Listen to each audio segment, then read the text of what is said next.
Hello everyone, welcome back to the channel. What can you eat after an operation, or rather what should you avoid after undergoing a particular operation? Operation के बाद आपको क्या खाना चाहिए और क्या नहीं खाना चाहिए, यानी कि आपको किस चीजों का परहेज रखना है. This is a very common question we encounter in our day-to-day practice. I am sure a lot of surgeons out there can relate to this. If not anything else, the relatives of the patients will definitely ask कि doctor साहब operation तो हो गया, अभी किस चीजों का परहेज रखना है, क्या नहीं खाना चाहिए उनको, क्या दूध दे सकते हैं, क्या बैंगन दे सकते हैं, can we give him fish, meat, egg, etcetera, lot of questions. So I thought I'll just address this very common doubt which a lot of people have in their mind.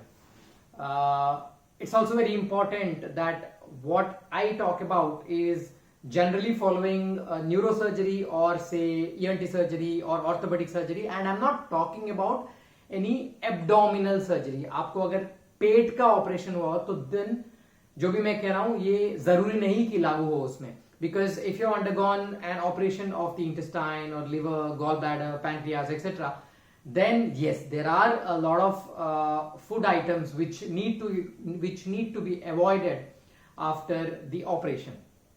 So let me make it very clear, this is for non-abdominal operations. तो as I told earlier, ये बहुत एक common सा misconception I can call it कि बहुत सारी चीज़ों का परहेज रखना है, बहुत सारी चीज़ों को नहीं खाना चाहिए, they shouldn't be eaten following the operation. Let me make it very clear, this is a misconception. ऐसा कुछ नहीं है, आप खा सकते हो. After the operation you are free to eat everything that you were allowed to eat before the operation. Why am I saying this? Because in case if you have some other pre-existing condition, say diabetes, hypertension, that is आपको अगर sugar है, BP है, kidney की बीमारी है, or heart related issues, and because of those things if you have been advised to avoid certain food items, then it's a different thing. That will obviously be applicable even after the operation. You need to continue restricting those food items even after the operation. But just because you underwent a particular operation, you don't really need to avoid any particular kind of food.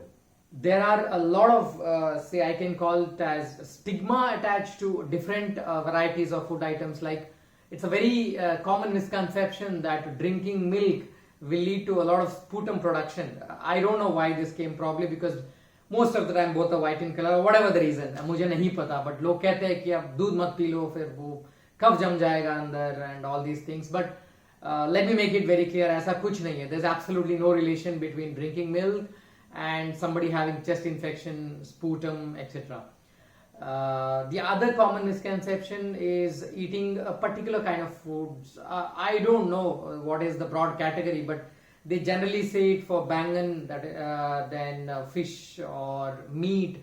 They say that if you eat this kind of food, then there is high chance of the surgical wound getting infected. Trust me, there is nothing of that sort.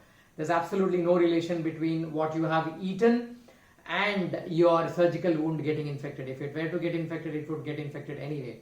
Well, of course, the other way is true. That is, अगर आप ढंग से नहीं खाओगे, if you do not eat healthy food, then the chance of surgical site infection increases. कि आपकी जो wound है, जो गाव है, वो नहीं बढ़ रहा है, उसमें मवाद पड़ रहा है. तो ये सब possibilities जो है वो तब बढ़ेगा जब आप ठीक से खाना नहीं खा रहे हो, हेल्दी न्यूट्रिशियस फूड आप नहीं लोगे, तब ये सब पॉसिबिलिटीज इंक्रीज हो जाएंगे, ना कि ये सब चीजों को खाने से.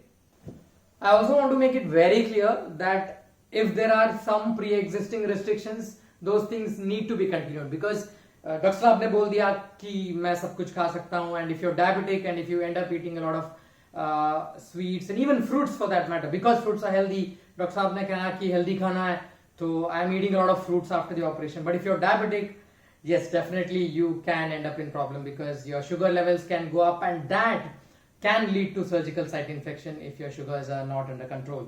So I'm stressing it again, if there are some pre-existing dietary habits that you have been following, those things need to be continued even after the operation.